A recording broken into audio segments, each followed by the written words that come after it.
ठाण्यासह राज्यातील दिव्यांगांसाठी काम करणाऱ्या संस्थांची तपासणी करताना अनुदान रोखण्यात येऊ नये. ठाण्यातील जागृती पालक संस्थेच्या विद्यार्थ्यांना निवारागृहासाठी दिव्यांग कल्याण विभागानं कार्यवाही करावी इत्यादी मागण्या आमदार संजय केळकर यांनी अधिवेशनात केल्या. दिव्यांगांचं सक्षमीकरण आणि पुनर्वसनासंदर्भात उपस्थित प्रश्नावर चर्चा करताना आमदार केळकर यांनी विविध मागण्या मांडल्या.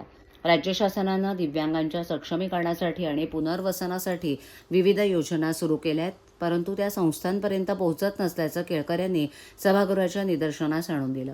सध्या संस्थांची तपासणी सुरू असून ती किचकट न होता सामाजिक भावनेतून काम करणाऱ्या या संस्थांकडे सहकार्याच्या भूमिकेतून पाहण्यात यावं. तपासणी करत असताना त्यांचं अनुदान सुरूच ठेवण्यात यावं अशी मागणी त्यांनी केली.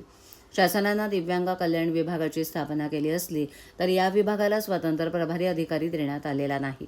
या अधिकाऱ्याची नियुक्ती कधी करणार असं विचारताना केळकर यांनी सोयीच्या कारभारासाठी जिल्हानिहाय कार्यालय कधी सुरू करणार असा प्रश्न उपस्थित केला. त्यावर उत्तर देताना मंत्री अतुल सावे यांनी प्रलंबित विषय मार्गी लावले अशी माहिती दिली. MPSC परीक्षा झालेल्या असून अधिकाऱ्यांना प्रशिक्षण देण्याचं काम सुरू आहे. प्रशिक्षण पूर्ण झाल्यानंतर दिव्यांग कल्याण विभागाला स्वतंत्र अधिकारी देण्यात येईल असं मंत्री सावे यांनी सांगितलं. दिव्यांगांसाठी जागृती पालक संस्था गेली 25 वर्ष काम करते. त्यांच्याकडे असलेले विद्यार्थी 18 वर्षांहून अधिक वयाचे आहेत. अशा विद्यार्थ्यांसाठी निवारागृह उभारण्यासाठी संस्था जागेच्या शोधात आहे. दिव्यांग कल्याण विभागानं याकरता सहकार्य करताना अशा संस्थांसाठी विशेष योजना राबवण्याची मागणी आमदार संजय केळकर यांनी केली आहे.